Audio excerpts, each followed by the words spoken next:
Good morning students. आज की जो ऑनलाइन क्लासेस है उसको शुरू करने से पहले क्लास 6 के जितने भी बच्चे हैं वे व्हाट्सएप पे अपनी अपनी अटेंडेंस देंगे। और कल हम लोगों ने चैप्टर जो फर्स्ट है द प्लेनेट अर्थ उसके बारे में पढ़ा था। इसके अंदर हम लोगों ने यूनिवर्स, सेलेस्टियल बॉडीज और सेलेस्टियल बॉडीज में स्टार और कॉन्स्टलेशंस के बारे में हम लोगों ने पढ़ा था। आज हम द सोलार सिस्टम का मतलब क्या होता है? सौर्य मंडल। Solar system can be defined as the sun together with the 8 planets and all celestial bodies that are bound by its gravity। इसका मतलब यह है कि सौर्य मंडल जो है, सौर्य मंडल में 8 ग्रहों सहित जितने भी ग्रह, उपग्रह, कॉमेट्स, एस्ट्रोइड्स, जितने भी आकाशीय व खगोलीय पिंड हैं जो कि अपने गुरुत्व बल के कारण अपने स्थान पर स्थिर है, उसी से मिलकर क्या बनता है? हमारा सौर्य मंडल। और सूर्य जो है वह इनका मुखिया है जो कि केंद्र में स्थित है। और प्लैनेट्स जितने भी ग्रह हैं, 8 जो ये ग्रह हैं, ये क्या करते हैं? अपने ही एक्सिस पर रोटेट करते हुए हमारे सन के चारों ओर क्या करते हैं? रिवॉल्व करते हैं। तो बात समझ में आई कि सोलार सिस्टम क्या है, सौर्य मंडल क्या है? सूर्य सहित 8 प्लैनेट्स और ऑल द सेलेस्टियल बॉडीज अर्थात सभी आकाशीय व खगोलीय पिंड से मिलकर हमारा बनता है सोलार सिस्टम। फिर इसके बाद में आता है the sun. The sun is the head of family. कि जो सूर्य है वो क्या है? इस सोलार सिस्टम अर्थात सौर्य मंडल का क्या है? मुखिया है। और जो सूर्य है वो क्या है? एक प्रकार का तारा है जो कि हमारी पृथ्वी के सबसे निकट स्थित है। Sun is made up of hydrogen and helium. कि हमारा जो सूर्य है वो किससे निर्मित है? हाइड्रोजन और हीलियम जैसी ज्वलनशील गैसों से निर्मित है। Sun surface temperature is about 6000 degree centigrade. इसका मतलब यह है कि सूर्य की जो सतह है उसका तापमान कितना है? 6000 डिग्री सेंटीग्रेड। और सूर्य की जो ऊर्जा है उसका मुख्य स्रोत क्या है? Nuclear fusion. न्यूक्लियर फ्यूजन का मतलब होता है नाभिकीय संलयन। अर्थात नाभिकीय फ्यूजन की क्रिया के कारण ही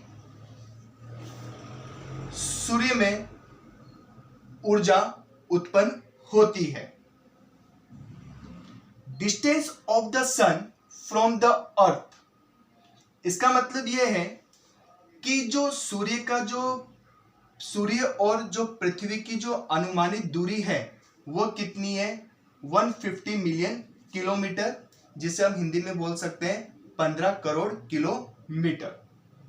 तो पृथ्वी से सूर्य की अनुमानित दूरी 15 करोड़ किलोमीटर।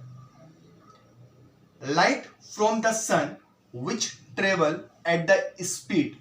इसका मतलब यह है कि सूर्य का जो प्रकाश है वो धरातल पर 3 लाख किलोमीटर प्रति सेकंड की गति से धरातल पर 8 मिनट 16 सेकंड पर पहुंचता है।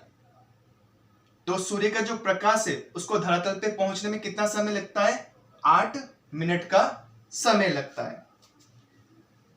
फिर नेक्स्ट आता है द प्लैनेट्स। प्लैनेट्स का मतलब पता ही आपको कि जितने भी हमारे जो 8 ग्रह हैं उसे हम क्या कहते हैं? प्लैनेट्स कहते हैं। यहां पर देखो, mercury, Venus Earth, Mars, Jupiter, Saturn, Uranus, Neptune. ये जितने भी 8 ग्रह हैं वे अपने एक्सिस अर्थात अपने अक्ष पर घूमते हुए अपने अक्ष पर घूमते हुए सूर्य के चारों ओर एक निश्चित परिभ्रमण पथ पर क्या करते हैं, परिक्रमा करते हैं, अर्थात वो क्या करते हैं, रिवॉल्व करते हैं। तो जो हमारा पृथ्वी है अपने ही एक्सिस पर क्या कर रहा है, रोटेट करता है, तो उसे हम क्या बोलते हैं, रोटेशन। और अपने ही एक्सिस पर घूमते हुए जब सूर्य के चारों ओर परिक्रमा करता है तो उसे हम क्या बोलते हैं, रेवोल्यूशन। ठीक है। फिर इसके बाद में नेक्स्ट है प्लैनेट्स, शेप स्फेरिकल। इसका मतलब क्या है कि हमारे जो प्लैनेट है उसकी आकृति कैसी है, गोलाकार। ठीक है।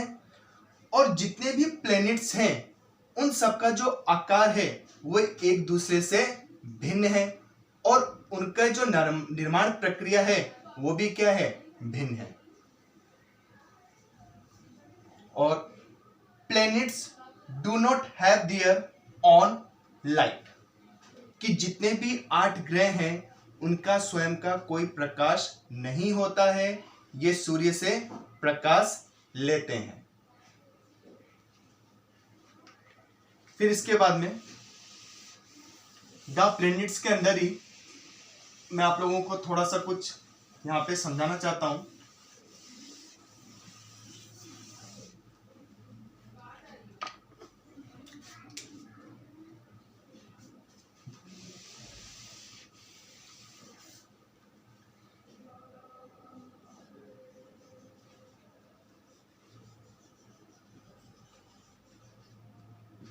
द प्लैनेट्स यहां पे है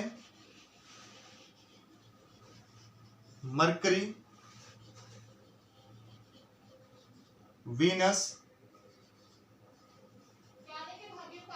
अर्थ,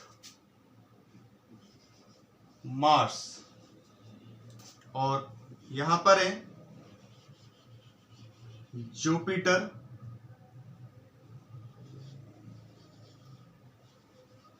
यूरेनस,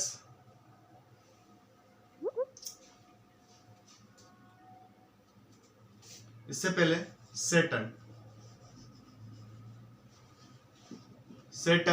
जुपिटर, यूरेनस और नेपच्यून।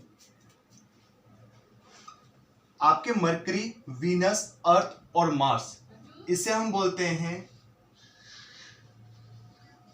इनर प्लैनेट्स, अर्थात आंतरिक ग्रह कहते हैं। और ये क्या है, क्लोज टू द सन। इसका मतलब क्या है कि जो ये मरकरी, वीनस, अर्थ और जो मार्स है उसे हम इनर प्लैनेट कहते हैं, और ये क्या है, सूर्य के काफी निकट है। और ये किससे निर्मित है, रॉक्स से। फिर इसके बाद में आता है सैटर्न, जुपिटर, यूरेनस और नेपच्यून। इसे हम बोलते हैं आउटर प्लैनेट। और ये किससे निर्मित है, गैस से निर्मित है। किससे निर्मित है, गैस से निर्मित है। अब देखो इसके अंदर जो सबसे बड़ा ग्रह है वो कौन सा है, जुपिटर। सबसे बड़ा ग्रह कौन सा हो गया इसके अंदर, आपका जुपिटर पहला। फिर दूसरा कौन सा हो गया, सैटर्न। फिर कौन सा हो गया इसके अंदर आपका, यूरेनस। और फिर कौन सा हो गया, ये फोर्थ आपका नेपच्यून। तो इसका मतलब क्या हो गया कि सबसे बड़ा ग्रह आकार में जुपिटर है, फिर सैटर्न, फिर यूरेनस और फिर कौन सा हो गया आपका नेपच्यून। और इसी तरह से अर्थ जो है वो 5वें स्थान पर आता है। और फिर अर्थ के बाद में आपका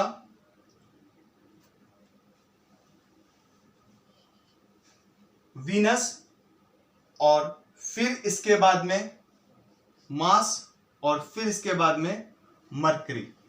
तो यह है आकार की दृष्टि से हमारे प्लेनेट के क्रम। सबसे बड़ा जुपिटर, सैटर्न, यूरेनस, नेपच्यून, अर्थ, वीनस, मरकरी, मार्स और फिर मरकरी।